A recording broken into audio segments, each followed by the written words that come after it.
Hello there, and welcome to the Sleepy History Channel. Tonight, we're stepping back into a place unlike any other, where discipline, courage, and silence shaped a people who became legendary. The Spartans are remembered as warriors without equal, but the truth of their world is far stranger and more fascinating than just the clash of spears and shields. Their lives were bound by laws harsher than iron, their childhoods shaped by trials few could endure, and their victories carved into history with sacrifice and fire. They trained in silence, spoke in brevity, and treated fear itself as an enemy to be conquered. But there is so much more to them than the battlefield. Their rituals, their harsh black broth, their sacred dances, and even their cryptic sayings, all carried the essence of a society that still captures our imagination thousands of years later. If you enjoy these journeys through history, consider liking and subscribing or sharing a thought down in the comments. But for now, just relax and allow history to carry you towards rest. Let's begin. Spartan boys were taken from their families at age 7. In Sparta, childhood was startlingly short. At the age of 7, boys were removed from their families and placed in the agoge, the state's training system. From that moment on, their lives were not their parents, but the city's. They slept in barracks, trained in groups, and learned obedience above all. Even tenderness was rationed. Affection came not from family, but from the brotherhood of peers enduring the same hardships. To the Spartans, this separation ensured that loyalty would never be divided. A boy was no longer his father's son, but a soldier in the making, destined to carry shield and spear in defense of the state. Few societies in history dared to claim children so young, and fewer still shaped them into warriors so unyielding. The agoge was a brutal military training system like no other. The agoge was not simply a school but a forge, shaping boys into weapons. Days were filled with physical training, running, wrestling, spear drills, but also with endurance trials. Hunger was constant, clothing was scarce, and punishments were swift.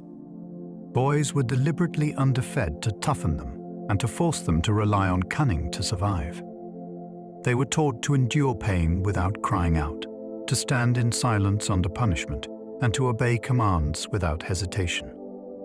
Education in reading and writing was minimal, for words were less valuable than deeds.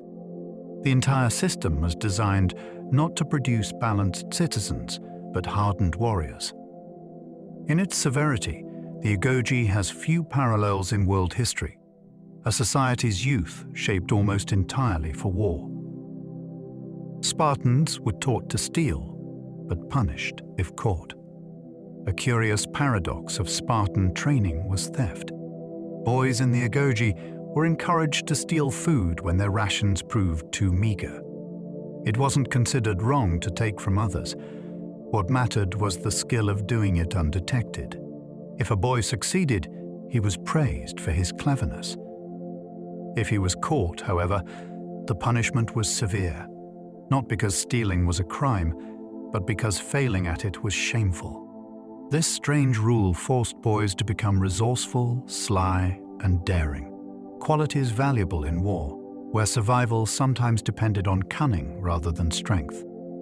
It was a system that blurred the lines between morality and necessity, teaching that success was honored and failure despised.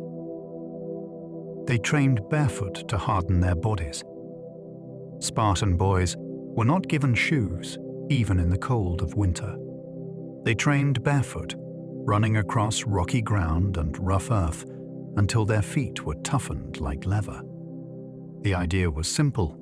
A true warrior must be able to endure hardship without complaint. Without sandals, their strides grew longer and their movements quicker, while their bodies grew accustomed to pain. To the Spartans, comfort was the enemy of resilience. Even the smallest detail of their upbringing was shaped toward discipline and endurance, creating soldiers who could march farther, fight harder, and suffer longer than their enemies. Where others sought protection, Spartans sought toughness, stripping life of softness until only strength remained. Spartan meals often consisted of a black soup of blood and vinegar. The most infamous Spartan dish was known as black broth. Made from pig's blood, vinegar, and a few scraps of meat, it was as harsh and unappealing as the society that created it. While other Greeks enjoyed honeyed cakes and fine wines, Spartans endured this grim staple. Visitors often recoiled at the taste, with one foreigner reportedly saying that it was no wonder Spartans were so fearless in battle. Death was preferable to another bowl. But for the Spartans, the black soup was more than food. It was a symbol of equality, simplicity, and toughness. To thrive on what others could barely stomach was its own kind of victory. Wealthy Spartans dined the same as poor ones. In most Greek cities, wealth dictated the richness of your table. But in Sparta, the rich and poor sat together at common mess halls, sharing the same meager meals of barley, cheese, and the dreaded black broth. Even kings were not exempt.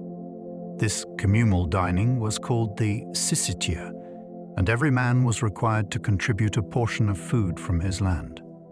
If he failed to provide, he lost his right to dine, and, with it, his standing as a citizen.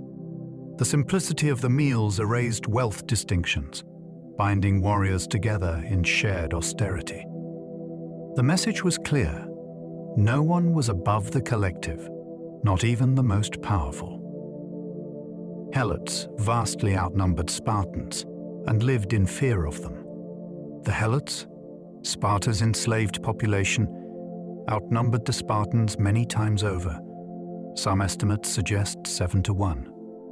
They farmed the land, harvested crops, and performed labor, freeing Spartan men to train for war.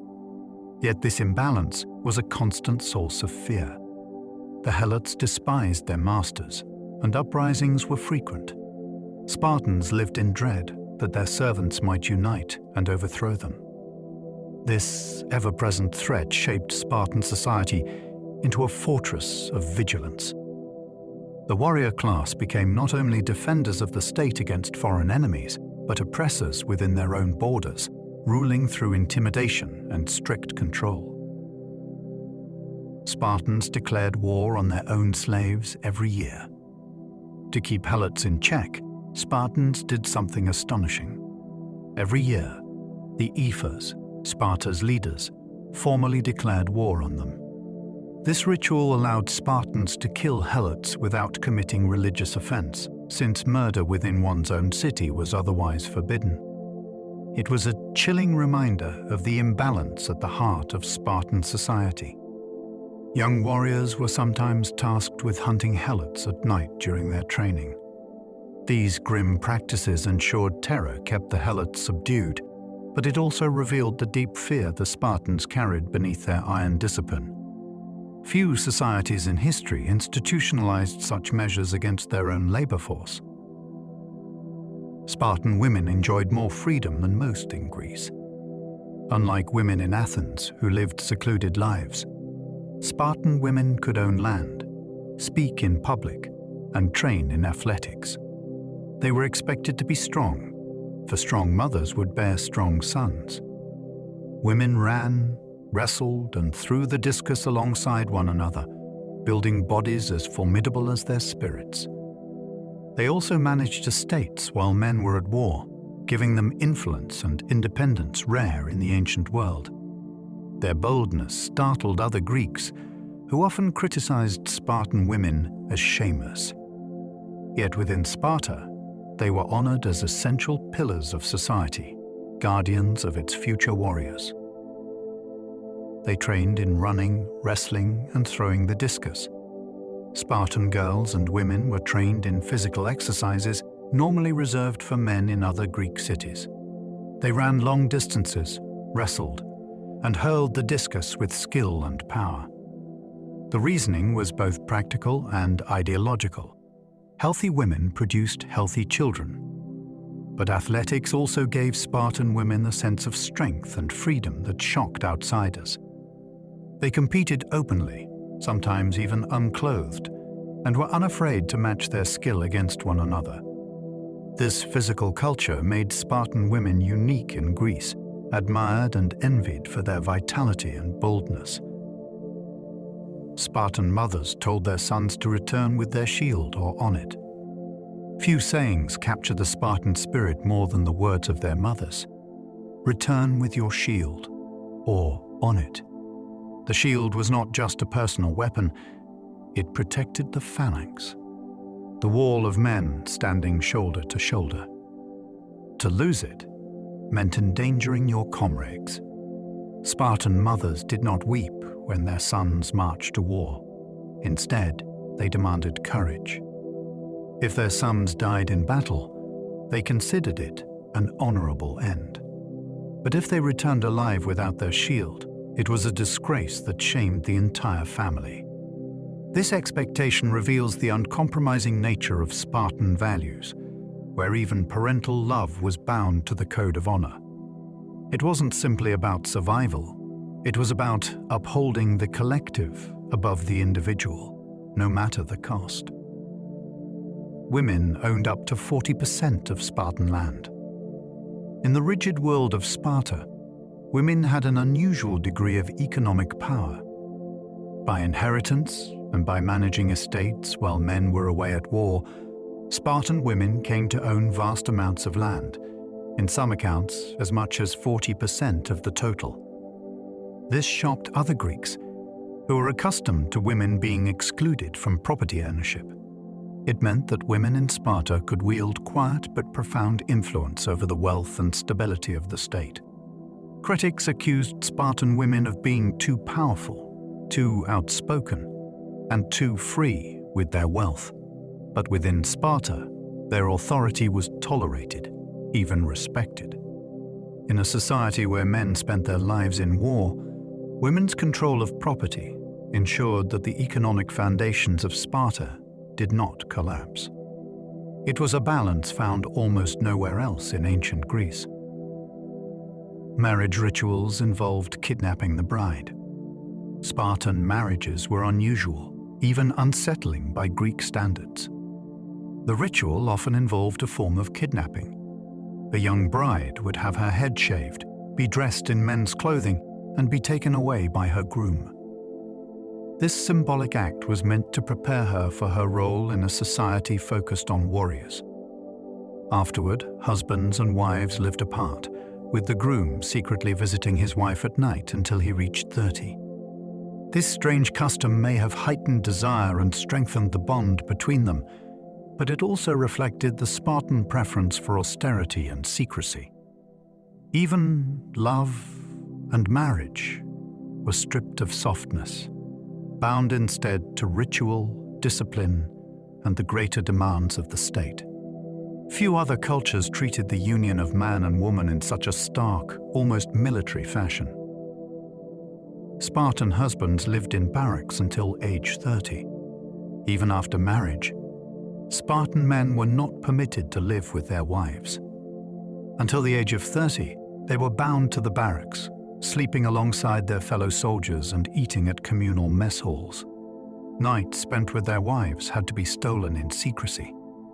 This arrangement reinforced loyalty to the state above the household, ensuring that a Spartan man's true family was his band of warriors. It also created a society where children were born into a culture of absence, raised more by mothers than by fathers.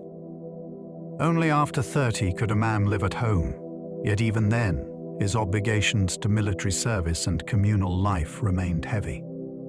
This rule speaks to the extreme prioritization of collective discipline over private life, making Sparta less a city and more a permanent army camp. Infants were inspected at birth for physical defects. From the very beginning of life, Spartan children faced judgment. At birth, every infant was presented to the elders of the tribe. They examined the baby carefully, looking for signs of weakness or deformity. If the child was deemed strong, he was allowed to live and be raised. If not, he was condemned to die, abandoned on the slopes of Mount Taygetus. This practice, though horrifying to modern sensibilities, was consistent with Sparta's relentless focus on strength and survival. In their eyes, the state could not be burdened with those who might not endure the hardships of war. It was a ruthless calculation that underscored the city's devotion to collective survival over individual compassion. Sparta's reputation for harshness began at the very cradle. Weak or sickly babies were abandoned in the wild. The fate of infants judged unfit was grim. They were taken outside the city and left in the wilderness, exposed to the elements, animals, or the mercy of strangers. Some may have been rescued or sold into slavery, but many perished. To the Spartans, this was not cruelty but necessity, a way to ensure that only the strongest survived to adulthood. Other Greek states criticized Sparta for this practice, but even they marveled at the results. A society of warriors seemingly unbreakable in body and spirit. The practice reveals the uncompromising nature of Spartan values, where weakness was not tolerated, even in the most vulnerable. It was a brutal beginning to life in a city built on discipline and sacrifice. Spartans believed war purified the soul. For Spartans, war was not just survival or conquest. It was a sacred duty that gave life meaning. They believed that the hardships of battle stripped away weakness and purified the spirit, leaving only strength and honor. This belief shaped their culture into one that saw warfare not as tragedy, but as destiny. To fight was to fulfill one's role as a Spartan. To fall in battle was to achieve the highest form of glory. Other Greeks might seek fulfillment in philosophy, art, or trade, but Spartans believed that only through war could the soul achieve greatness. It was this conviction that made them so fearsome on the battlefield, for they saw each clash of shields not as danger, but as an almost sacred trial. Cowardice was considered worse than death. In Sparta, the greatest disgrace was not defeat, but cowardice. A soldier who fled from battle or failed to stand firm in the phalanx lost all honor. He might be stripped of citizenship, refused the right to marry, and forced to live in shame. Even his family bore the stain of dishonor. To be branded a coward was to be socially dead, cut off from the respect and fellowship that defined Spartan life. In contrast, to die bravely in battle was celebrated as the noblest end. Mothers wept not for fallen sons, but for those who returned without courage. This stark code left little room for fear, compelling Spartans to hold their ground no matter the odds. Their very identity was built on the belief that dishonor lingered longer than death. Spartan warriors fought with long spears and round bronze shields.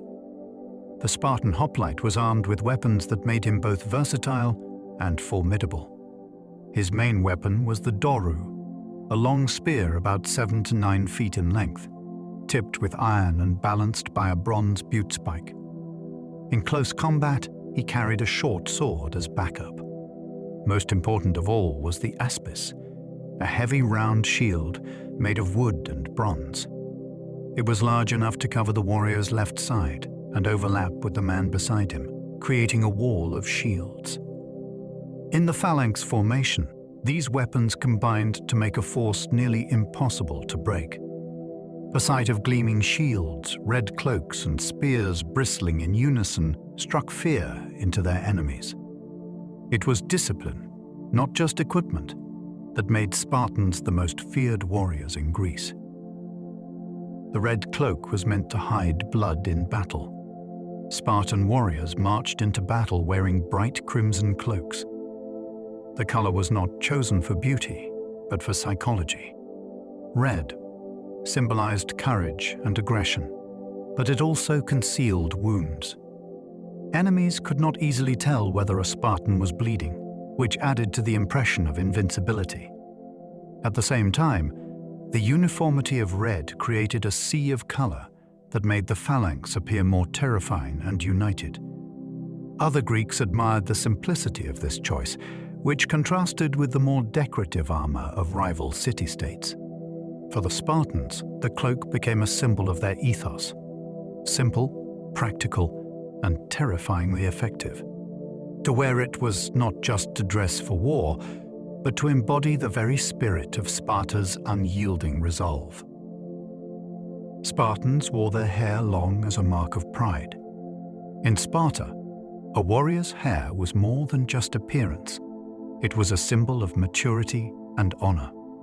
Young boys kept their hair short, but when they reached adulthood, they let it grow long. Before battle, Spartans combed and braided their hair carefully, even in the shadow of death.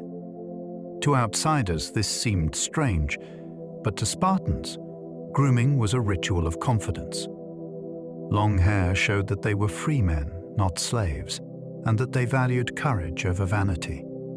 Enemies often mistook it for arrogance, but the Spartans believed it gave them a striking, almost heroic presence on the battlefield.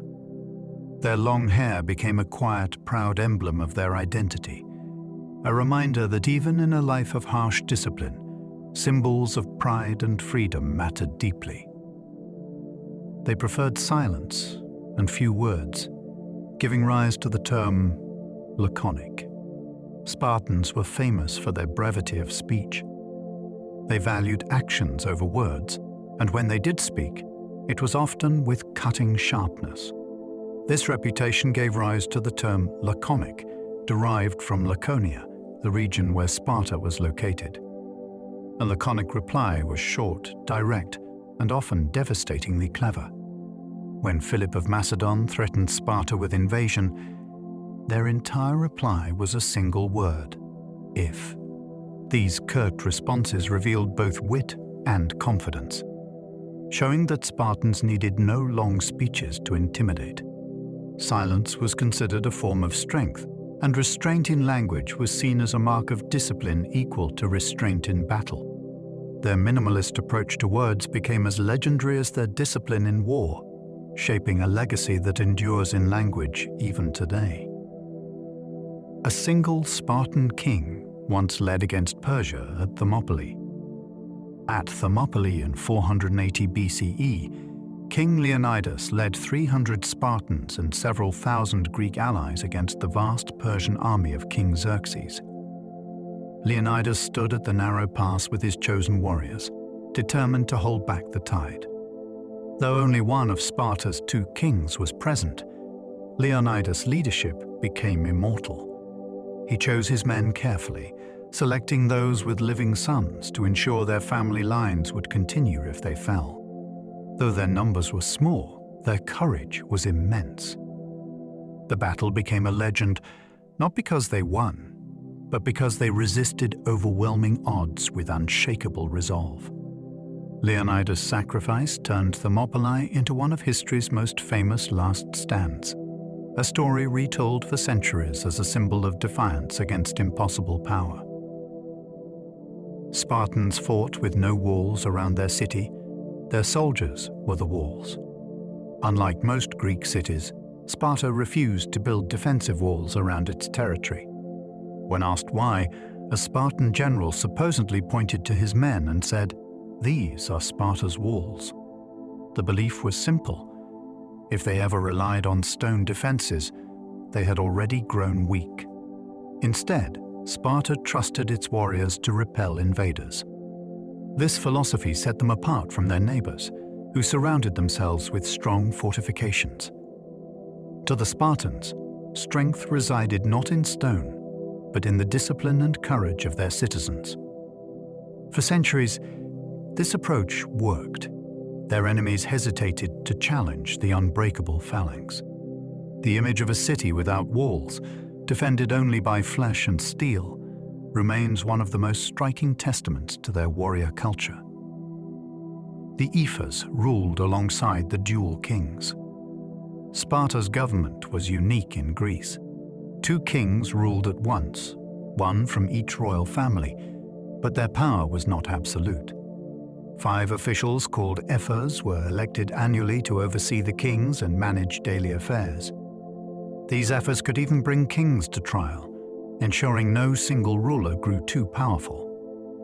Together with a council of elders and the assembly of citizens, this created a system of shared authority, unlike the monarchies or democracies of other Greek states.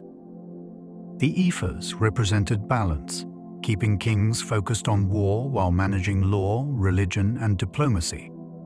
This odd mix of monarchy, oligarchy, and limited democracy gave Sparta stability for centuries, making it both highly disciplined and remarkably resistant to corruption. Few ancient governments were as complex and carefully balanced as that of Sparta. Spartan kings traced their lineage to Heracles. Both royal families of Sparta, the Agids and the Euryponteids, claimed descent from Heracles, the great hero of Greek myth. By linking themselves to the strongest of demigods, Spartan kings wrapped their authority in divine legitimacy. Heracles embodied everything Spartans admired: strength, endurance, and courage in the face of endless trials. To rule as his descendant was not just political but symbolic, reminding the people that their leaders came from a heroic bloodline. This connection to myth helped unify the state, binding the living rulers to the timeless stories of Greek tradition. Even as real politics and power struggles unfolded, the claim of Heraclean ancestry gave Spartan kings an aura of destiny and heroic purpose. The Spartan army was unmatched for centuries. From the 6th to the 4th century BCE, no land army in Greece could match the Spartans. Their training, discipline, and unity made them nearly invincible on the battlefield. Enemies feared the sight of their phalanx, shields locked, spears bristling, and red cloaks advancing in silence. For generations, Spartan warriors dominated wars across Greece, earning a reputation as the ultimate soldiers of the ancient world. Their superiority was so overwhelming that other city-states often avoided open conflict with them, relying instead on alliances or naval strength. Even powerful empires like Persia learned to respect their skill, despite vastly outnumbering them. For centuries, the name Spartan was synonymous with victory, and their reputation spread far beyond Greece itself. Sparta's navy was weak compared to Athens. While Sparta dominated on land, its power at sea was limited. Athens, with its vast fleet of triremes, controlled the Aegean. Sparta relied on allies for naval strength and often struggled to counter Athens on the water. This imbalance defined much of Greek warfare, especially during the Peloponnesian War. At times, Persian gold was needed to fund a Spartan navy, showing how dependent they were on outside help. Eventually, they built a stronger fleet and achieved victories, but naval warfare was never their strength. For a city built entirely on land power and warrior discipline, the sea remained a domain where Sparta was vulnerable. Their reliance on others contrasted sharply with Athens' independence at sea, revealing a rare weakness in an otherwise formidable state. They relied heavily on allies in the Peloponnesian League. Sparta was not strong enough to dominate Greece alone, so it created the Peloponnesian League, an alliance of city-states bound to support Sparta in war. Members included Corinth, Elis, and many others, each contributing soldiers and resources. In return, Sparta provided leadership and military protection. This network gave Sparta the strength to confront Athens and its powerful naval empire. Yet the League was not based on equality. Sparta was the unquestioned leader, and dissent was suppressed. While it extended Sparta's reach, the system also bred resentment among allies who chafed under Spartan dominance. Still, for centuries, the Peloponnesian League made Sparta the center of one of the most powerful alliances in the ancient world. Spartan festivals involved ritual, dancing with weapons. Despite their stern reputation, Spartans celebrated festivals with surprising vigor. Religious occasions often included dances performed with weapons in hand. Young men displayed their agility by leaping and moving in time with music, combining art with martial skill. These dances were more than entertainment. They were training disguised as ritual, reinforcing coordination and discipline while honoring the gods. Festivals like the Gymnopædia featured choruses of youths and warriors dancing in the open, celebrating both physical strength and unity. Such rituals reminded Spartans that war and worship were intertwined, and that even moments of joy served to sharpen the edge of their warrior culture. To outsiders, it was a striking blend of austerity and festivity, a city where even dancing was a preparation for war. Boys were whipped during the festival of Artemis Orthia. One of Sparta's most shocking traditions took place during the festival of Artemis Orthia. Young boys were whipped publicly at the altar of the goddess, often until their backs were raw with blood. The ritual was meant as a test of endurance, courage, and devotion to the state. The crowd looked on, applauding the boys who bore the lashes in silence. To flinch or cry out was considered disgraceful, while enduring in silence was a mark of honor. This practice reinforced the Spartan idea that pain was not to be feared but embraced, a lesson for future warriors. Even religion became a proving ground, where divine worship and military training merged into a single act of brutal devotion. Some died from the severity of the ritual beatings. The whipping contests at Artemis Orthia were not symbolic alone, they were deadly. The lashings were so severe that some boys did not survive. Yet their deaths were celebrated, not mourned, because they had died proving their strength and obedience to the gods. This ritual shocked visitors from other Greek cities, who saw it as savage and extreme. To Spartans, however, it was a sacred test, one more way to weed out weakness and glorify endurance. Survivors wore their scars proudly for life, evidence of their toughness. Death by ritual paying was a high price, but in a society that valued courage above all, it was considered an honorable way to pass into adulthood. Spartans sang war songs to the flute before battle. Though famous for their silence, Spartans also embraced music, especially before war. As they prepared for battle, they marched in rhythm to the sound of flutes. Soldiers sang hymns and war songs, not to inspire bravado, but to ensure unity and calm. The steady notes kept their phalanx advancing in perfect step, shields locked tight, spears bristling as one. This ritual gave Spartans a terrifying composure. Where other armies charged with wild cries, Spartans advanced in silence, their only sound the haunting tune of flutes and the clash of shields. The effect was chilling to behold, an army moving like a single living machine.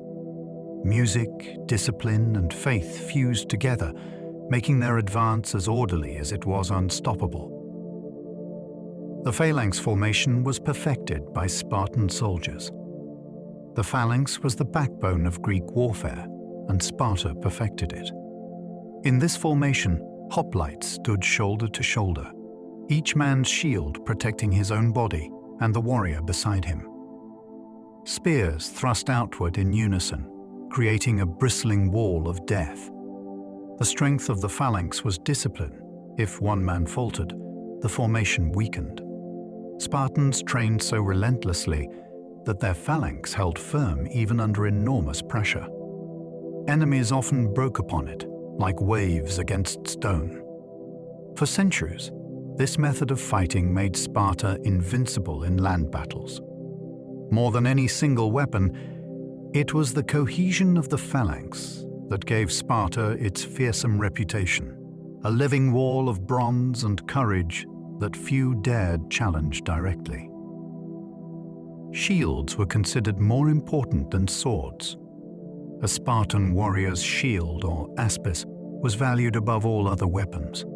Unlike a sword or spear, the shield did not just protect its owner, it protected the entire formation. Losing one meant endangering your comrades, breaking the phalanx's unity. For this reason, a man could be punished more severely for abandoning his shield than for losing any other weapon. Shields carried emblems of identity and pride, linking warriors not just to their families, but to the collective force of Sparta itself. They were large, heavy, and unwieldy, yet Spartans trained from youth to wield them with strength and skill. In many ways, the shield symbolized Sparta's values: loyalty, defense of the community, and sacrifice of the individual for the whole. Dropping one's shield was the ultimate disgrace. To return from battle without a shield was a shame greater than death. Spartan mothers reminded their sons of this, for a missing shield meant betrayal of the phalanx. Unlike a spear or helmet, which served the individual, the shield defended the group. To drop it was to abandon one's brothers. Such men could be stripped of citizenship, mocked in public, and denied burial honors. Their families bore disgrace for generations. On the other hand, to die with one's shield intact was the highest mark of honor. This code made Spartans uniquely committed to holding their ground, for the shame of dishonor haunted them more deeply than any fear of enemy weapons. Spartans lived in constant fear of Helot uprisings. Though masters of Greece's strongest army, Spartans were haunted by the danger within their own borders. The Helots, enslaved peoples forced to farm Spartan land, outnumbered citizens many times over. Uprisings were frequent, and when they occurred, they were bloody. Spartans lived always on guard, fearing that the oppressed majority might one day overwhelm their warrior class. This fear shaped everything: the perpetual training, the brutality of the Crypteia, and the annual declaration of war against the Helots. Even Sparta's caution in foreign wars was influenced by this constant threat of home. Behind their fearless exterior, Spartans carried the anxiety of ruling a people they could never fully control. The Crypteia was a secret police of young Spartans. The Crypteia was a mysterious and grim institution in Spartan society. Composed of the strongest young men, it served as both a rite of passage and a secret police force. Members lived in the countryside with minimal supplies, learning to survive alone by stealth and cunning. Their tasks included spying on the Helots, suppressing dissent, and sometimes assassinating potential leaders of rebellion. This system kept the Helots terrorized, while also hardening the youths through brutal experience. Some accounts describe the Crypteia as a blend of military training and sanctioned cruelty, a reminder that Spartan discipline was maintained not only on the battlefield but in the shadows at home. These young men hunted Helots at night. Perhaps the most chilling role of the Crypteia was nocturnal terror. Under cover of darkness, its members stalked the Helot population, killing those deemed dangerous or rebellious. This was not open battle but calculated intimidation, ensuring that no Helot ever felt safe. To the Spartans, it was a grim necessity, a way to maintain control over a vastly larger population. To the Helots, it was a nightmare that reinforced their status as subjugated people. For the young men who participated, it was a cruel but defining initiation into adulthood. By spilling blood in secret, they proved their loyalty to Sparta and their readiness to protect its rigid order at all costs. Spartan discipline inspired awe in other Greeks. Other Greeks often marveled at the discipline of Spartan soldiers. In battle, they stood firm without breaking ranks, even under heavy attack.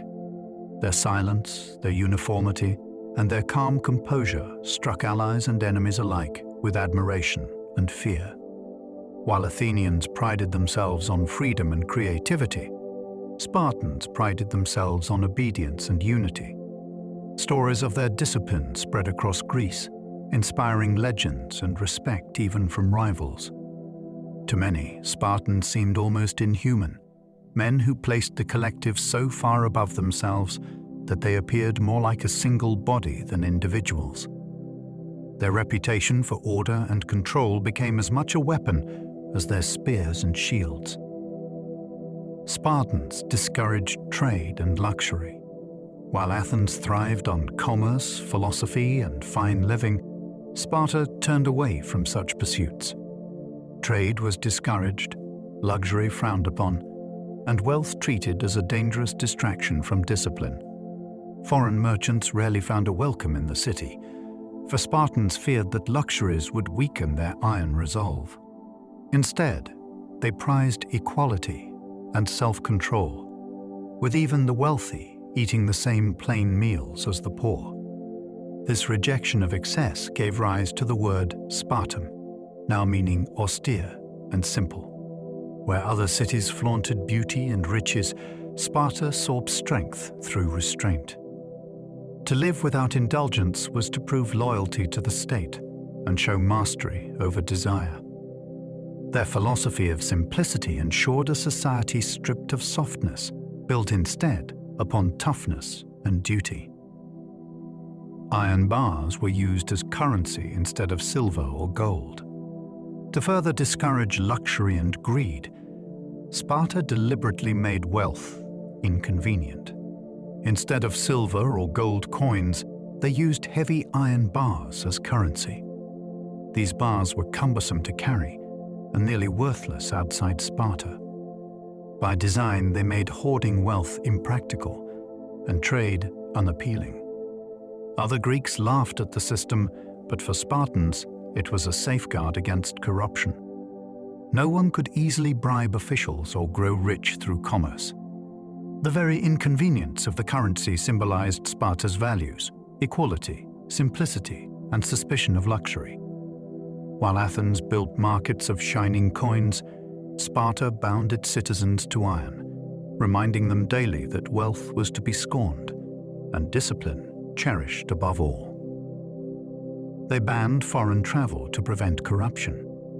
Spartans valued their way of life so highly that they feared outside influence might erode it. To guard against this, foreign travel was largely banned. Citizens were discouraged from leaving the city, and outsiders were carefully controlled. The aim was to keep Spartan discipline pure, free from the temptations of wealth, philosophy, or art that flourished elsewhere in Greece.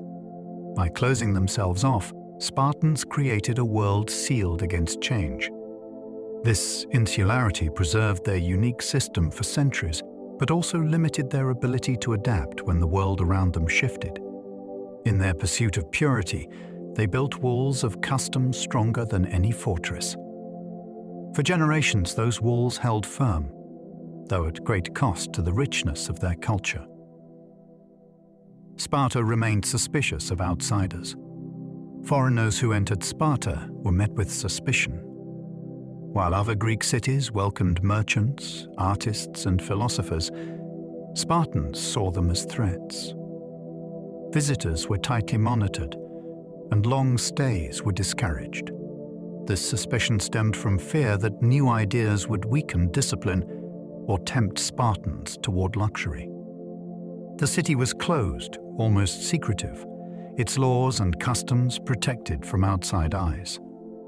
While this preserved Spartan traditions, it also isolated them from cultural and intellectual exchange.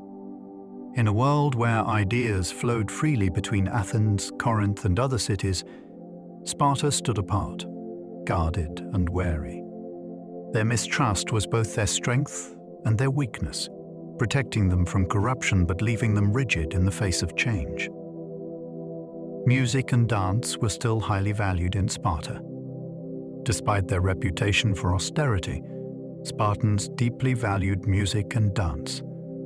Songs were sung during training, in festivals, and before battle, instilling rhythm and unity. Dance was used not for beauty, but as preparation for war, with movements mimicking combat. choral songs praised courage and mocked cowardice, reinforcing the city's values through art. Spartans believed music could strengthen the soul, inspire bravery, and knit the community together. Their performances were simple yet powerful, a far cry from the elaborate dramas of Athens, but no less meaningful.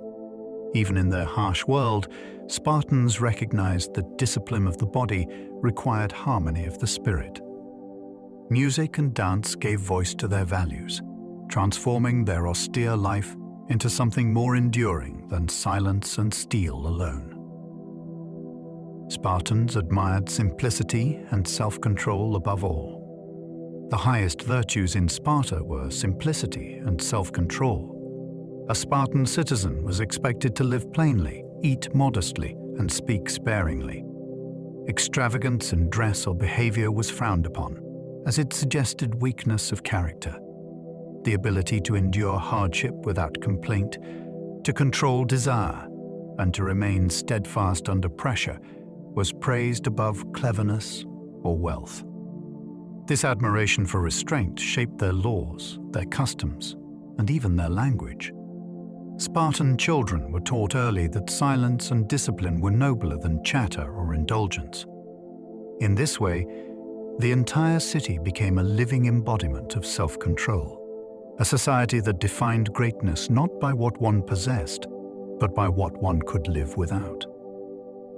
Their homes were deliberately plain and undecorated. While other Greek cities boasted houses with painted walls, decorated courtyards, and carved adornments, Spartan homes were strikingly plain.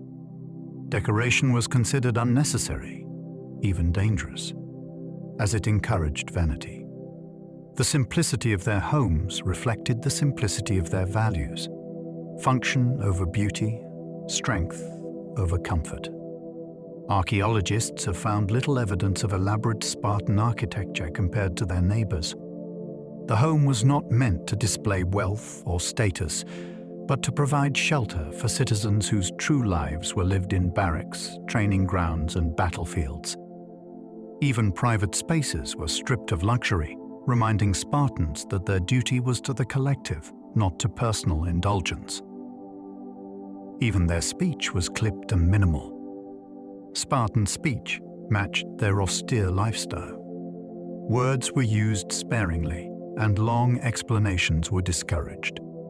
A Spartan reply was expected to be short, direct, and powerful, a tradition that gave us the term laconic. This habit of brevity became a cultural marker, admired and feared across Greece. Clever but curt responses were considered more impressive than elaborate arguments. Stories of their wit spread far beyond Laconia, shaping their reputation as men of few but weighty words. Their clipped speech reflected their worldview. Action mattered more than talk, and silence carried more authority than chatter. In this way, even language became a form of discipline, another thread in the tightly woven fabric of Spartan identity. Spartans rarely wrote down their history. Unlike Athens, where historians, playwrights, and philosophers recorded their achievements, Spartans left few writings of their own. They distrusted the pen, preferring deeds to words. As a result, their history survives mostly through the accounts of outsiders, often rivals like Athenians, who viewed them with both awe and suspicion. This lack of records leaves us with a fragmented picture of Sparta, filtered through the lenses of others. The silence of their own voices has made them even more mysterious, allowing legend to grow where fact is uncertain. Ironically, by refusing to write, Spartans preserved their reputation as larger-than-life warriors, their image shaped as much by myth as by truth. Much of what we know comes from outsiders. Our knowledge of Sparta is pieced together from the writings of others, historians like Herodotus, Thucydides, and Xenophon. Some admired Sparta's discipline and courage, while others criticized its cruelty and rigidity. These outside perspectives mean our image of Sparta is never fully unbiased. Yet this very gap between fact and legend has given the Spartans their aura of mystery. They appear in history not as a complete portrait, but as a collection of glimpses refracted through the eyes of enemies, allies, and admirers. In many ways, the Spartans themselves would have approved. Their preference for silence and brevity ensured that even in history, they speak more through reputation than through words. The Persian king Xerxes marveled at their courage. During the Persian invasions of Greece, King Xerxes faced the Spartans at Thermopylae. Though he commanded a vast army, far outnumbering the defenders, he witnessed a kind of defiance that stunned him. The Spartans combed their long hair calmly before the battle, as if preparing for a feast rather than certain death. They advanced in silence, holding their ground against impossible odds. Xerxes reportedly asked why so few men dared resist him, and was told that Spartans feared only dishonor, not death. Though he eventually crushed them, their courage left a mark even on the mighty king. That a monarch who ruled millions could be awed by 300 warriors shows the extraordinary impression Sparta made on the ancient world. Sparta defeated Athens in the Peloponnesian War. For decades, Athens and Sparta clashed in the Peloponnesian War, a struggle between two rival visions of Greece. Athens commanded the seas with its fleet, while Sparta ruled the land with its warriors. The conflict dragged on for nearly 30 years, draining both sides. Eventually, with Persian support funding a Spartan navy, Sparta dealt Athens a decisive blow. In 404 BCE, Athens surrendered, its empire shattered. For the first time, Sparta stood as the dominant power in Greece. Their victory was not only military, but symbolic, proving that austere discipline could overcome dazzling wealth and culture. Yet the triumph carried seeds of decline, for the war had weakened all of Greece, leaving it vulnerable to outside powers. Still, for a brief moment, Sparta stood at the pinnacle of its power, the master of its world. Victory left Sparta briefly supreme in Greece. After defeating Athens, Sparta enjoyed a short-lived period of supremacy. They imposed their rule on former allies and spread their influence across the Greek world. Spartan garrisons were stationed in key cities, and their kings wielded more authority than ever before. Yet their dominance came at a cost. Allies resented Spartan control, and the rigid society that had made them powerful was poorly suited for managing an empire. Unlike Athens, which thrived on diplomacy and trade, Sparta relied only on military force and fear. Their supremacy was real but brittle, lasting barely a generation before cracks began to show. In the glow of their greatest victory, Sparta had already begun its slow decline. But their power soon crumbled. Sparta's dominance after the Peloponnesian War proved fragile. Their harsh treatment of allies bred rebellion, and their rigid system left them unable to adapt to changing conditions. The city lacked the wealth to sustain its position and the numbers to maintain a vast empire. Rival powers like Thebes rose against them, while Athens slowly rebuilt. Within a few decades of their triumph, Sparta's authority collapsed. What had taken centuries to build unraveled quickly, a reminder that even the strongest can fall when they fail to bend. The empire of the Spartans was short-lived, and their reputation as an invincible force began to fade, leaving only legend to outlast their fleeting supremacy.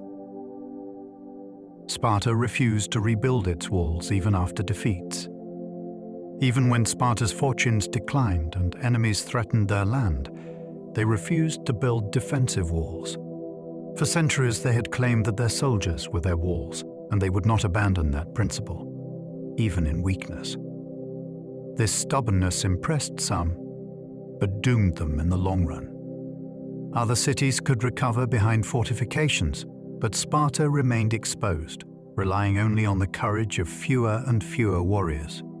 Their refusal to adapt became a symbol of their pride and rigidity, admirable in its consistency, but disastrous in practice.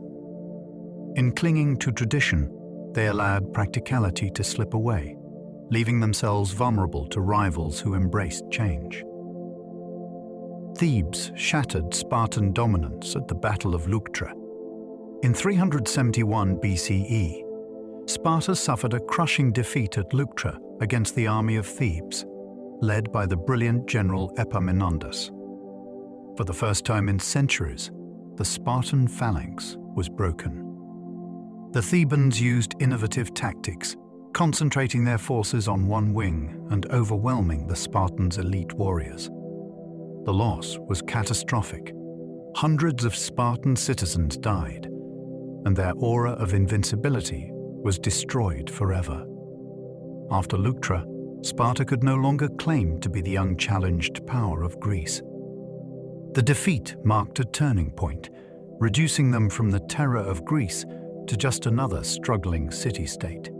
The shock of their downfall reverberated across the Greek world. Spartan citizen numbers steadily declined. One of Sparta's greatest weaknesses was demographic.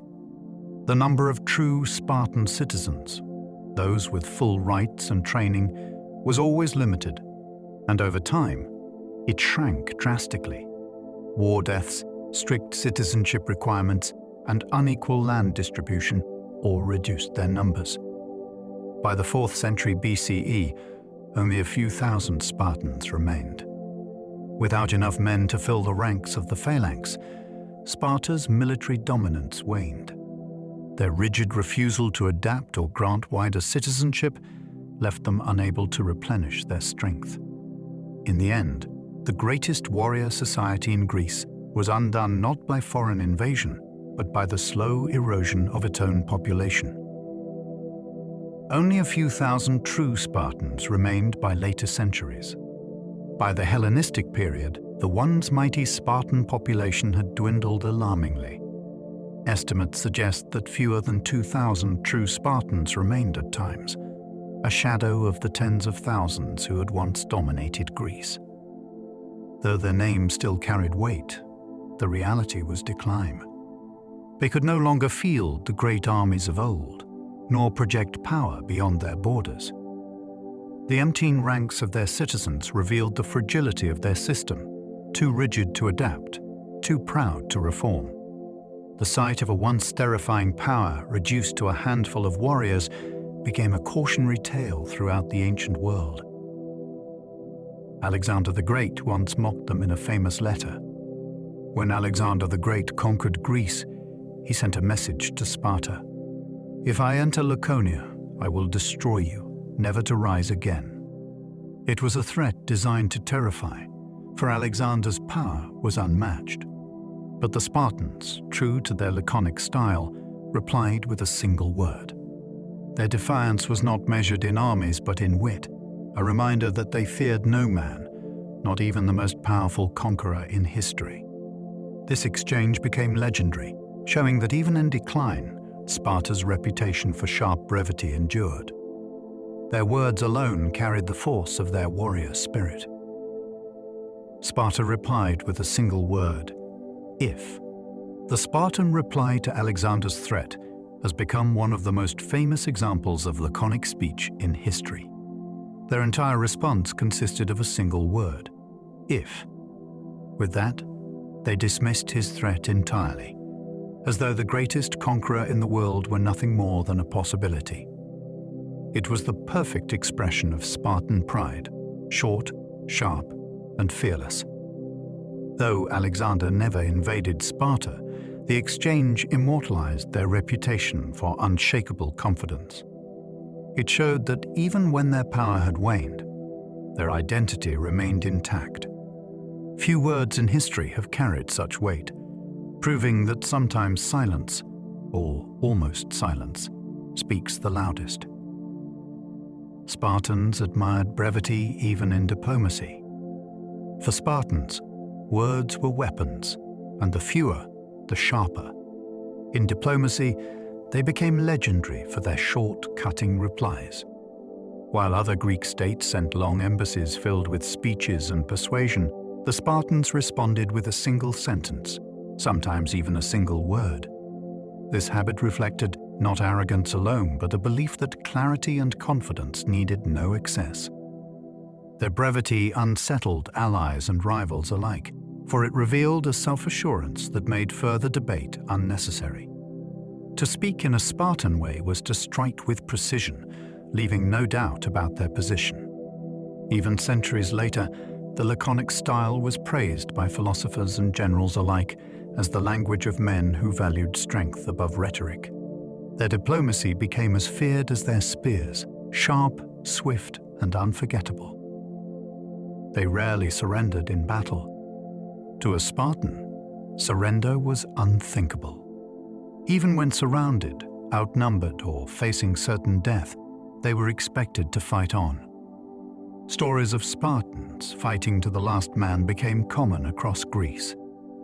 To yield was to invite dishonor, both for oneself and for the entire city. This fierce code of conduct made them reliable allies but terrifying enemies. Their enemies knew that no plea for mercy would bend them, and their allies knew they would not abandon their post. This refusal to surrender created a reputation that far outweighed their numbers. Other Greeks, even when they disliked Sparta, admitted respect for their unflinching courage. For Spartans, it was not about winning every battle, but about never betraying the warrior code that defined them. Spartan warriors wore their shields until the end. In Spartan warfare, the shield was more than protection. It was identity. Warriors carried them into every battle and were expected never to cast them aside. To be found without one meant disgrace beyond repair. Even in death, Spartans were laid to rest with their shields.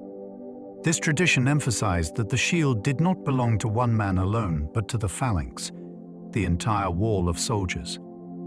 Carrying it to the end symbolized loyalty to one's comrades and to the state itself. Enemies feared this devotion, for it meant Spartans would hold their ground long after others broke. Their shields became symbols not just of war, but of sacrifice, the final reminder that Spartans fought not for themselves, but for the whole. Leonidas became immortalized at Thermopylae. King Leonidas' name has echoed through history as the embodiment of Spartan courage. At Thermopylae, facing the colossal army of Xerxes, he chose to stand with a small band of warriors rather than retreat. His decision was not reckless, but deliberate, meant to inspire all of Greece to resist Persian domination. Leonidas fell in battle, but his death became immortal. To Greeks of the time, and to countless generations afterward, he represented the ultimate ideal, the leader who gave his life for freedom. His sacrifice elevated him beyond kingship into legend, remembered in poems, statues, and histories as the very spirit of Sparta. Few figures in antiquity achieved such enduring fame, born not of victory, but of glorious defiance. His 300 Spartans fought alongside 7,000 allies. The legend of the 300 often overshadows the truth. Leonidas and his Spartans did not fight alone. They were joined by roughly 7,000 allies from other Greek states, all determined to hold the pass. Yet the 300 were chosen deliberately as the vanguard, men with heirs to carry on their names if they fell. Their presence gave the battle its mythic character. The courage of the allies mattered greatly, but it was the Spartans' reputation for never retreating that turned the stand into legend. By placing themselves at the heart of the fight, the Spartans ensured that their sacrifice would be remembered above all. Only a handful survived the battle. At Thermopylae, nearly all of Leonidas' chosen warriors perished. Only a few survived, either because they were sent on missions before the final clash or because illness kept them away. Those who lived carried the burden of shame, seen as exceptions to the noble death of their comrades. In Sparta, Surviving when others had fallen was not necessarily an honor. The loss of almost the entire force, however, cemented the legend of Thermopylae as a story of ultimate sacrifice. The handful who lived ensured the tale was told, spreading the account of unbreakable courage to the rest of Greece. The sacrifice inspired all of Greece. The fall of Leonidas and his warriors was not the end but the beginning of resistance. News of their sacrifice traveled swiftly, galvanizing Greek states to unite against Persia. Where fear had once divided them, admiration and outrage now forged resolve. The small stand at Thermopylae became a rallying cry, proving that even the greatest empire could be resisted. Later victories, such as Salamis and Plataea, drew strength from the memory of the Spartans who refused to yield. Their sacrifice showed Greece that courage could balance numbers, and that the will to resist was more powerful than fear. Spartan women erected monuments to courage. In Sparta, women honored the fallen with monuments and songs. They carved epitaphs on simple gravestones, praising the bravery of sons and husbands. Unlike other Greek states where elaborate tombs displayed wealth, Spartan memorials were plain but powerful, inscribed with words that celebrated courage alone. Women themselves were expected to uphold the memory of sacrifice, never weeping openly but praising the glory of the dead. By shaping the remembrance of battle, Spartan women reinforced the values of their city, ensuring that courage lived on in story and stone. Their role as keepers of memory was as vital as that of the warriors who fought. Mothers publicly shamed sons who returned alive without honor. The Spartans' dishonor stained not only the warrior, but his family. Mothers whose sons returned alive without courage sometimes mocked them in public, refusing to welcome them home. Stories tell of mothers spitting in the faces of cowards or even disowning them outright. While such tales may have been exaggerated, they capture the fierce expectation that death was preferable to shame. A Spartan mother's pride was not in her son's survival, but in his valor. By shaming the dishonored, they reinforced the code that bound the entire city together. This extreme standard meant that even love between parent and child was secondary to loyalty to the state. Sparta often lagged behind in art and literature. While Athens produced dramas, philosophy, and sculpture admired across the world, Sparta contributed little to the cultural flowering of Greece. Their focus on war left little room for artistic achievement. Poetry existed, but it was often functional. Hymns, chants, or songs tied to training and ritual. Sculpture and architecture were plain compared to the grandeur of Athens. To outsiders, this seemed like cultural poverty, but to Spartans, it was deliberate. They believed art softened character, while simplicity strengthened it. This left them culturally overshadowed, but it also gave them an austere uniqueness, a society remembered not for its beauty, but for its iron discipline. Yet their poetry was simple and powerful. Although Sparta lagged behind in grand works of art and literature, they did not entirely reject poetry. What they produced was stripped down, just like their lives. Short, sharp verses that praised courage, mocked cowardice, and celebrated unity. Spartan war songs were often poems set to music, sung before battle to steady the heart and synchronize the march. Some verses were written by warriors themselves, their words carrying the same directness as their deeds. Unlike the elaborate tragedies of Athens, Spartan poetry was never meant for theater. It was meant for life, for training, for war. In their simplicity lay their power, with words that carried weight not because they were beautiful, but because they were true to the Spartan spirit, brief, direct, and unforgettable. They honored the twin gods Castor and Pollux. Sparta's most beloved divine figures were the Dioscuri, Castor, and Pollux, the twin sons of Zeus and protectors of warriors. They symbolized brotherhood, loyalty, and bravery in battle, qualities central to Spartan life. Spartans prayed to them before campaigns, believing the twins watched over soldiers in combat and gave strength to phalanxes fighting side by side. Temples to the Dioscuri stood prominently in Sparta, and festivals in their honor blended ritual with martial display. Their myths of shared immortality, unbreakable bonds, and sacrifice for one another mirrored the ideals of Spartan warriors who stood together in war. By revering the twins, Spartans tied their martial discipline to divine guardianship, blending myth with the lived experience of brotherhood in arms. Spartan kings served as priests of Zeus. In Sparta, the kings were not only generals but also priests. Each of the two kings held religious authority, performing sacrifices to Zeus before battle and leading rituals to secure divine favor. Their dual role as both warriors and priests symbolized the unity of Sparta's martial and spiritual life. To fight without honoring the gods would have been unthinkable. The kings embodied this sacred duty, ensuring that war was not merely strategy, but a holy endeavor. This merging of political, military, and religious authority strengthened their position and gave the Spartan army a sense of divine sanction. Where their king led men into battle, he did so not only as commander, but as the chosen intermediary of Zeus himself.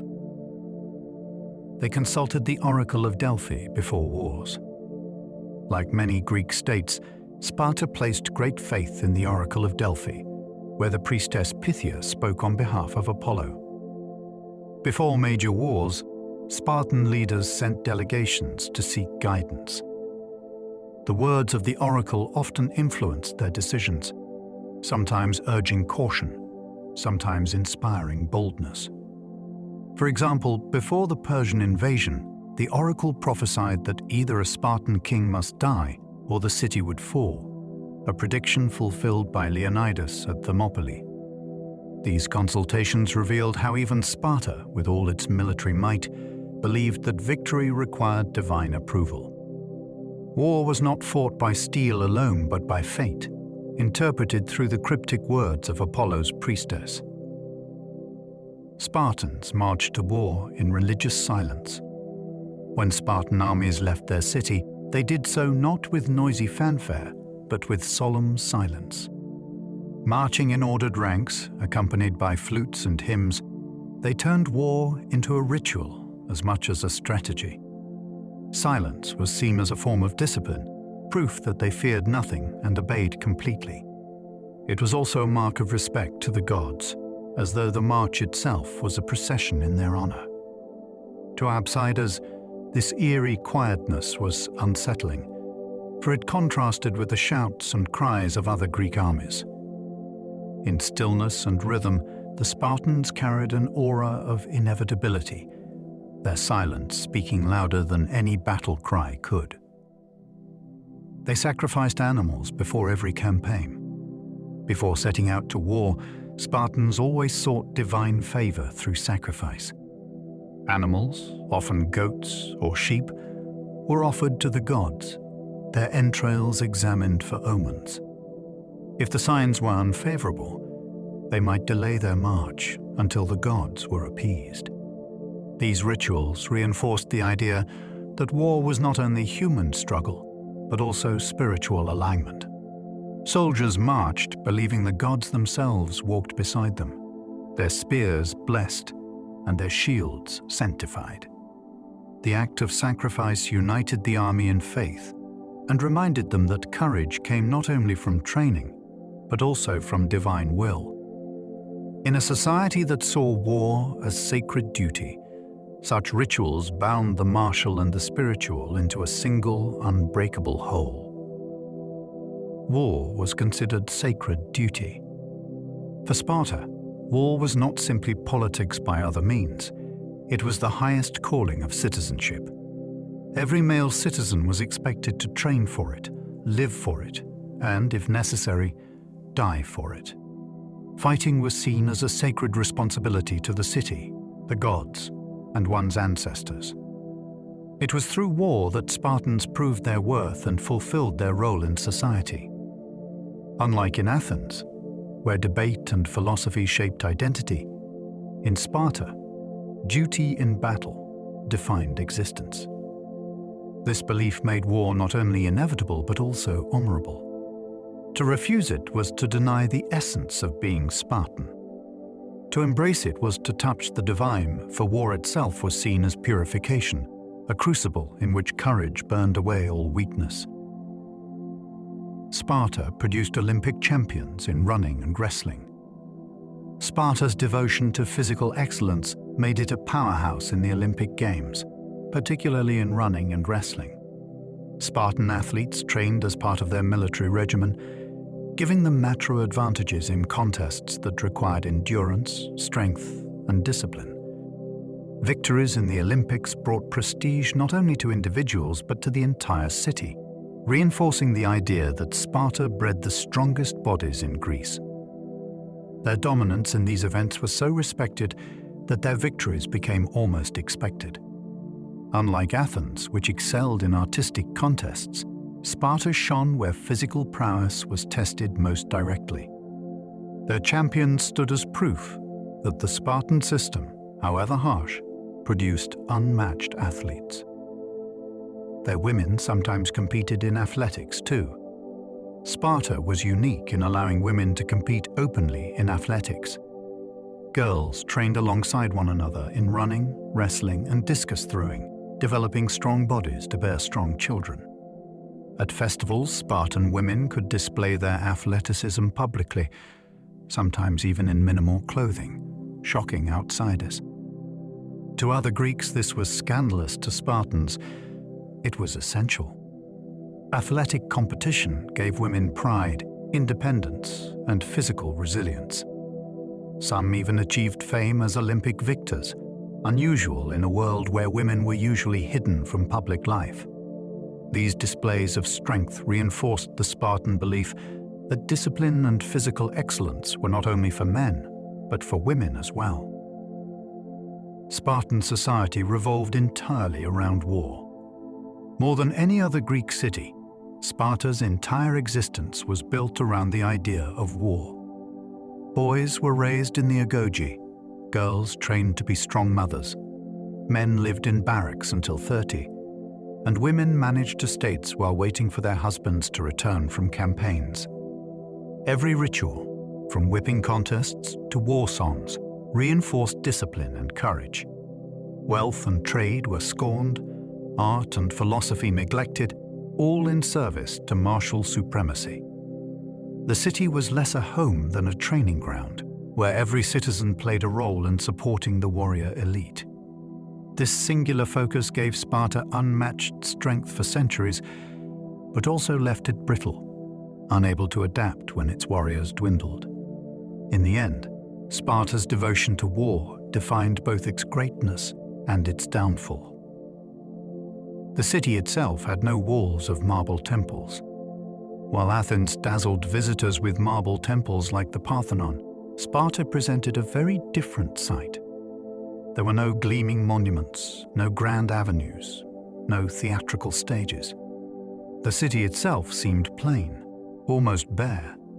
Its temples were modest, its buildings functional, and its streets unadorned. This lack of display was deliberate. Spartans believed true strength came from men, not from stone or decoration. To them, marble temples were distractions, symbols of vanity rather than power. Visitors often left unimpressed by the city's appearance, yet they carried away stories of its warriors, who were Sparta's true monuments. In this way, the very absence of beauty became a statement. Sparta was not built for admiration, but for fear and respect. It looked more like a camp than a city. Travelers who came to Sparta sometimes remarked that it looked less like a city and more like a vast military camp. The barracks where men lived until 30 dominated the landscape. training grounds filled with the sounds of running feet and clashing weapons gave the city its rhythm. Daily life revolved around preparation for war, not around markets, theatres, or ornate homes. This camp-like appearance reflected the values of the Spartans themselves. They saw no need for splendor, for their focus was on discipline and readiness. For outsiders, it could feel stark and severe. For Spartans, it was exactly as it should be, a city stripped of softness, defined by the echo of drills and the presence of warriors. Their entire life was preparation for conflict. From the cradle to the grave, Spartans lived for war. Infants were inspected for strength, boys entered the agoge at 7, and men trained until old age. Women too were shaped by the demands of war, encouraged to grow strong bodies to bear strong sons.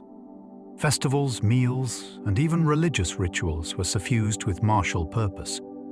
Life in Sparta was one long preparation for conflict, with little room for pursuits that other Greeks valued, like art, philosophy, or trade. To the Spartans, this was not a limitation but the essence of their greatness.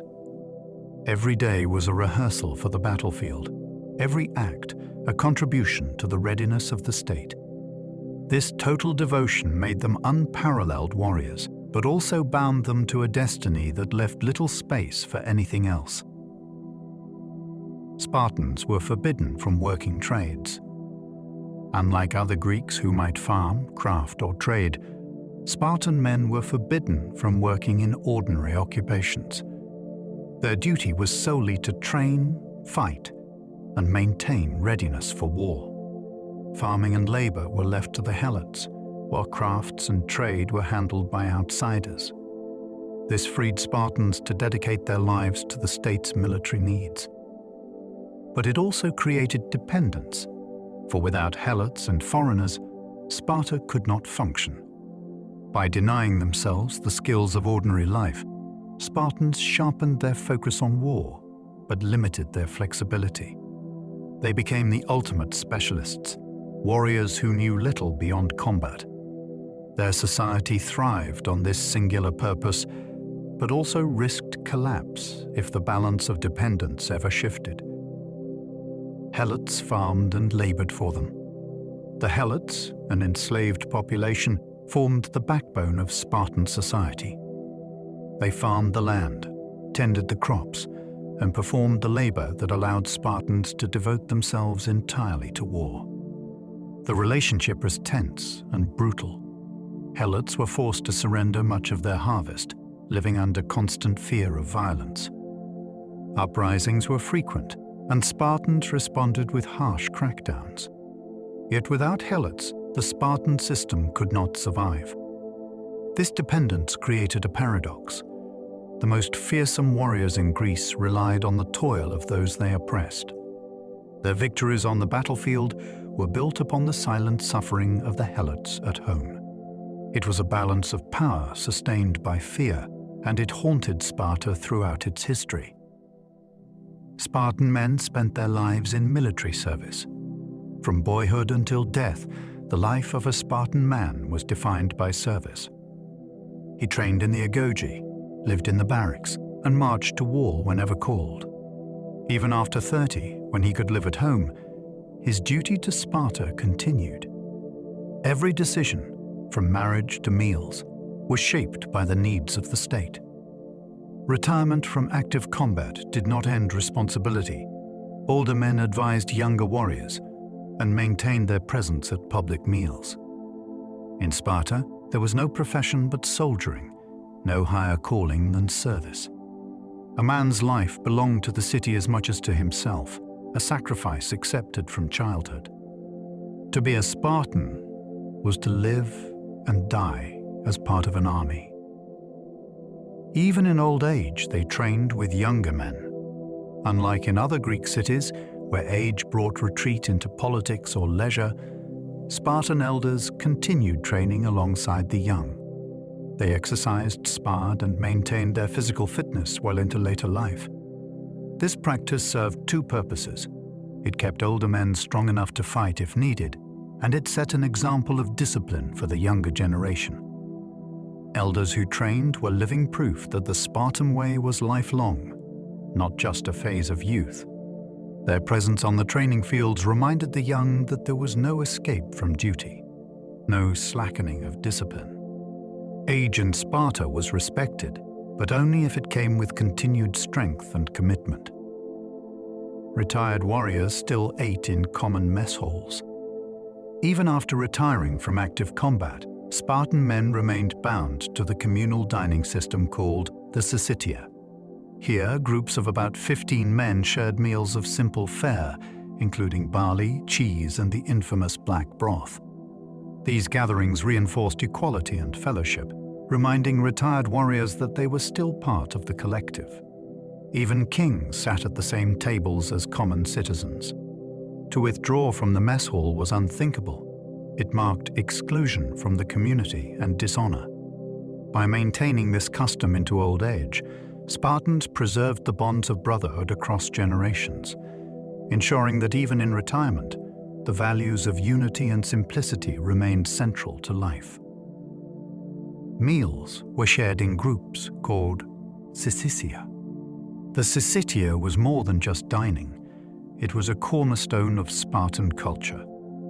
Each group of men contributed food from their estates to the common pot, and meals were eaten together, reinforcing equality and solidarity.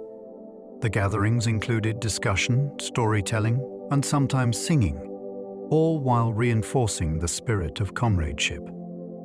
A man who could not contribute was expelled, losing not just his dining rights, but his citizenship.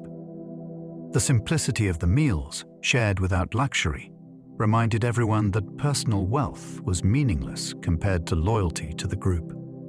Through the syssitia, Spartans lived their ideals daily, binding the community together in both body and spirit. Membership in these groups was mandatory. Participation in the syssitia was not optional, it was a civic duty. To be excluded from these communal meals was to be cut off from society itself. A man denied entry could not vote, serve, or even fully belong to the Spartan collective. In this way, the dining groups reinforced conformity and loyalty. No one, not even kings, was above the obligation. By mandating membership, Sparta ensured that every citizen lived as part of the whole, eating the same food, sharing the same company, and reinforcing the same ideals. Even the act of dining became political, a daily reminder that in Sparta there was no room for individual indulgence, only for the strength of the collective.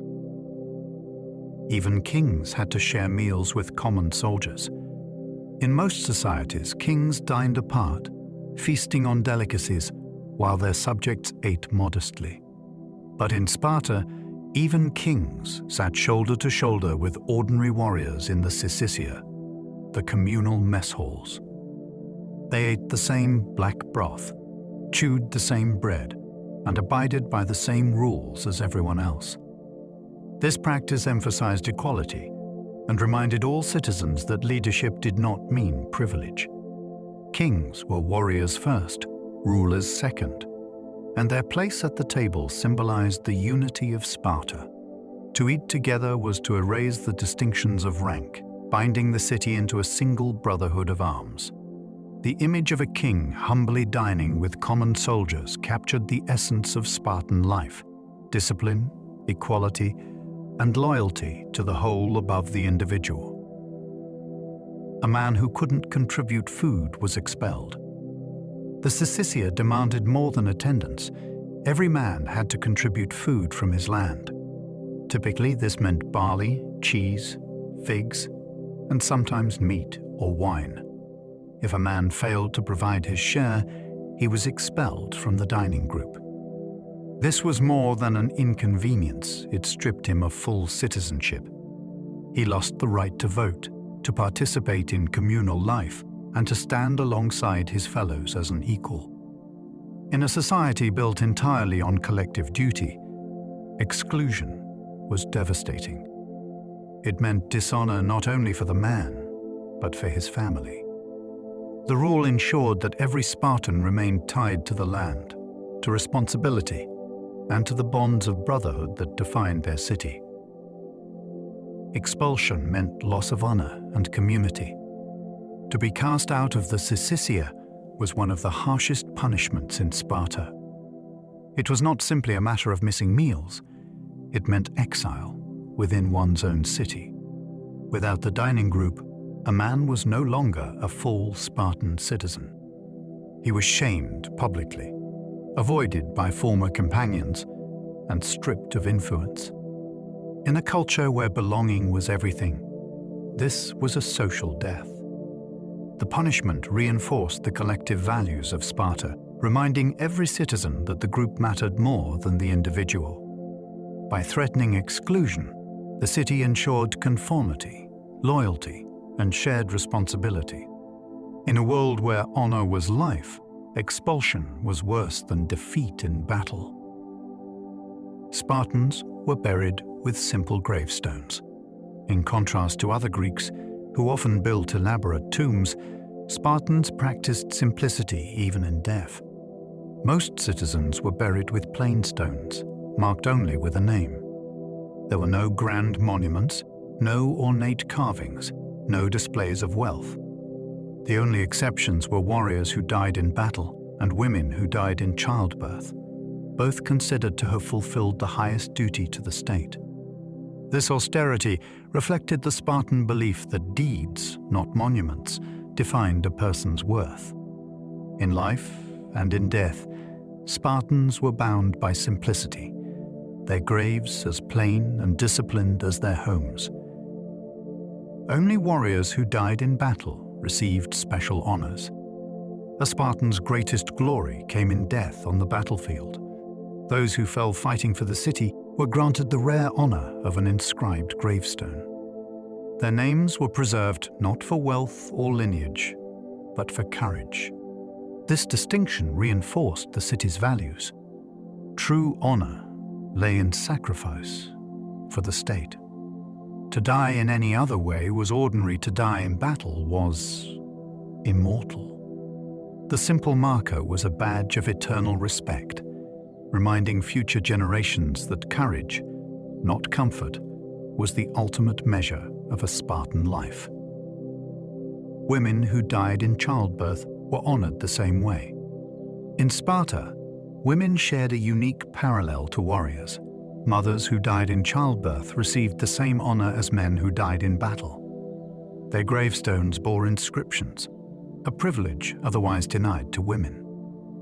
This recognition reflected the belief that bearing children, especially sons, was a sacred duty equal to fighting for the city. Just as men gave their lives with spear and shield, women risked theirs in labor, ensuring the survival of Sparta's warrior class. By honoring them alike, the city reinforced the idea that both men and women served the state with their bodies, even to the point of death. Sparta's decline was tied to its rigid system. The very system that made Sparta strong eventually led to its downfall. By refusing to adapt, by clinging to traditions of exclusivity, and by placing military discipline above all else, Sparta left itself vulnerable. Its rigid citizenship rules shrank its population, its reliance on helots bred constant unrest, and its isolation kept it from evolving alongside the wider Greek world. Victory over Athens brought temporary supremacy, but Sparta lacked the flexibility to sustain an empire. Over time, its power withered, and it became a shadow of its former self. The discipline that once made it unbreakable eventually made it brittle, unable to bend without breaking. Few outsiders were ever granted citizenship. Sparta was fiercely protective of its citizenship. Unlike Athens, which occasionally granted citizenship to foreigners or allies, Sparta almost never expanded its citizen body. To be Spartan was to belong to an exclusive warrior caste, passed down through bloodlines. Outsiders might live in Sparta as perioikoi dwellers without full rights, but true citizenship was nearly impossible to obtain. This exclusivity preserved the purity of the system but doomed the city to demographic decline. As wars reduced their numbers, the refusal to broaden citizenship left Sparta without enough warriors to sustain its dominance. What had once been a strength became a fatal weakness. Their society could not adapt to change. Change was Sparta's greatest enemy, not Athens or Thebes. While the rest of Greece experimented with democracy, trade, and new forms of warfare, Sparta clung stubbornly to its ancient system. This rigidity kept it strong for centuries, but left it unable to respond to new realities. When enemies adapted, Sparta faltered. When populations dwindled, it refused to reform. In the end, its inability to change was more destructive than any foreign army. The unbending nature of its society, once admired as a symbol of discipline, became the very cause of its downfall. Even so, the legend of Sparta endured. Though Sparta eventually declined into obscurity, its legend never faded. Ancient writers celebrated its warriors, philosophers praised its discipline, and generals studied its tactics. Even as its power crumbled, the image of Sparta as the ultimate warrior society grew stronger. For centuries, kings, emperors, and nations looked back to Sparta as a model of courage, simplicity, and sacrifice. Its myths often outshone its history, shaping an enduring reputation. To this day, the word Spartan evokes toughness, austerity, and discipline. Though the city fell, its story became immortal, woven into the fabric of human history as a symbol of unyielding strength. Roman emperors admired Spartan discipline. When Rome rose to dominance centuries after Sparta's decline, its leaders still admired the Spartan way of life. Roman writers and emperors praised their discipline, courage, and simplicity, often holding them up as examples for their own soldiers. The Romans valued military order above all, and they saw in the Spartans a kindred spirit from an earlier age. Some Roman leaders even tried to imitate Spartan austerity, stripping their armies of luxuries to toughen them. Though Sparta no longer commanded power, its reputation influenced one of history's greatest empires. To the Romans, Sparta was proof that discipline could forge a people stronger than wealth or beauty. Their admiration helped preserve the memory of the Spartan ethos long after the city itself had faded into obscurity. Leonidas was celebrated for centuries. The story of King Leonidas at Thermopylae lived on long after his death. Poets, historians, and generals retold his sacrifice as an example of leadership and courage. His name became a symbol of defiance against overwhelming odds. In many ways, Leonidas was remembered not as a man, but as a legend, the embodiment of Spartan values. His choice to remain at Thermopylae, knowing death was certain, inspired countless retellings across cultures and centuries. Even today, his legacy endures in literature, art, and popular imagination. Leonidas became more than a king. He became a timeless icon of bravery, proof that honor and sacrifice can outlive empires. Sparta became a symbol of heroic sacrifice. Though Sparta itself eventually weakened, the memory of its warriors became a cultural touchstone. Thermopylae especially transformed them into symbols of sacrifice for the greater good. Generations of Greeks, Romans, and later Europeans drew inspiration from the idea of standing firm against impossible odds. Sparta came to represent not just a city, but an ideal: courage, loyalty, and defiance in the face of overwhelming power. Their legacy shaped how the world understood heroism, turning their loss at Thermopylae into one of history's most enduring victories of spirit. Even when their walls fell and their numbers dwindled, the myth of Spartan sacrifice remained unshakable. European schools taught Spartan values of discipline. Centuries after Sparta disappeared, European educators and philosophers revived its values. In Renaissance and Enlightenment schools, Spartan discipline was admired as a model for shaping youth.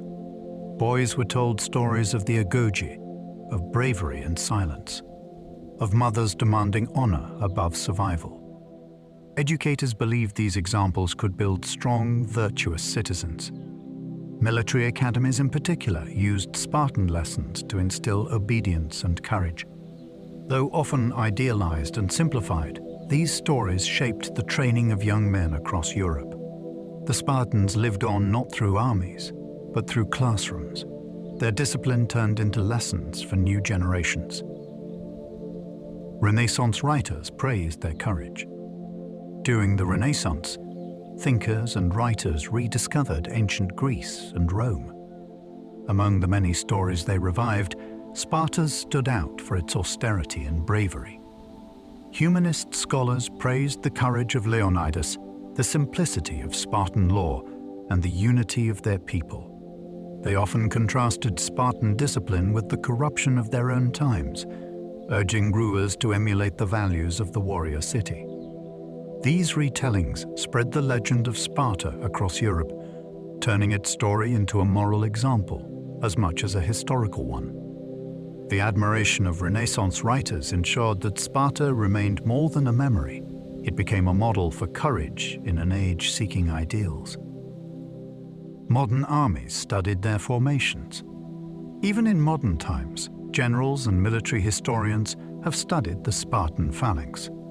Its discipline, cohesion, and strength influenced how later armies thought about formation and unity.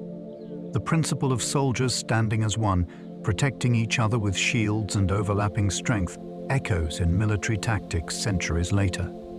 The idea that discipline could overcome numbers resonated across ages. Though technology changed, the lessons of Sparta remained relevant. Unity, coordination, and loyalty to the group could make an army unbreakable. From Rome to modern academies, the Spartan way of fighting continued to inspire, a reminder that discipline often matters more than weapons. Spartan came to mean austere and disciplined. Today, the very word Spartan has outgrown its ancient origins. In languages around the world, it now describes something simple, austere, and disciplined. A Spartan lifestyle means living with little comfort. A Spartan attitude means unyielding resolve. This transformation of a city's name into a universal adjective shows how deeply their legacy endured. Even people who know little of Greek history understand what it means to call something Spartan. The city may be gone, but its values have become part of language itself, proof of the lasting impact of a society that once lived for discipline above all. Thermopylae is still remembered worldwide. More than 2,000 years later, the Battle of Thermopylae remains one of the most famous last stands in history. It has been immortalized in poems, histories, plays, films, and monuments. The narrow pass where Leonidas and his men fell is still visited by travelers who come to honor their courage. The story continues to resonate because it embodies universal themes: sacrifice, honor, and resistance against overwhelming odds. Few battles, whether victories or defeats, have been remembered with such reverence. Thermopylae ensured that Sparta's name would never fade, even long after the city itself had crumbled into dust. Statues of Leonidas stand in Greece today. In modern Greece, statues of Leonidas commemorate his legendary stand at Thermopylae. One of the most famous depicts him with spear and shield, gazing forward with unyielding determination. These monuments are not only tributes to the man, but to the values he represents: courage, sacrifice, and the defense of freedom. Tourists and locals alike visit these statues, connecting the modern nation to its ancient past. Leonidas's likeness stands as a reminder that history's greatest heroes live on not just in books, but in stone, inspiring each generation anew. the story of the Spartans continues to inspire. From ancient Greece to the modern world, the Spartans have remained symbols of discipline, courage, and sacrifice. Their way of life was harsh, their system flawed, yet their legacy endures because it speaks to something universal in the human spirit. The tale of a small group standing firm against overwhelming odds resonates across cultures and eras. It inspires soldiers, leaders, and ordinary people who face struggles of their own. Though Sparta itself is gone, the spirit of its warriors continues to march through history, a reminder that courage, discipline, and sacrifice can echo forever. You've now drifted through 100 fascinating glimpses into the world of the Spartans, a people who lived with iron discipline, who feared shame more than death, and who left behind a legend that still whispers through history. Perhaps as you listened, you imagined their long red cloaks swaying in silence, their shields locked together in the phalanx, their mothers speaking words of pride and steel. Or perhaps you simply let the steady rhythm of their story carry you closer to rest. Sparta has long since vanished, its power broken, its walls never raised. Yet its memory endures, not in marble or gold, but in the way we still speak their name as a symbol of strength and simplicity. Their story belongs as much to dreams as it does to history. So if your eyes feel heavy now, you can let go. You've walked the dusty roads of Laconia, stood with Leonidas at Thermopylae, and shared in the silence of the mess halls. The journey is complete. If you happen to still be awake, you're welcome to join us again for the next video, where new stories from history wait to unfold. But for now, allow yourself to rest, to sink into stillness, and to drift into sleep. Good night.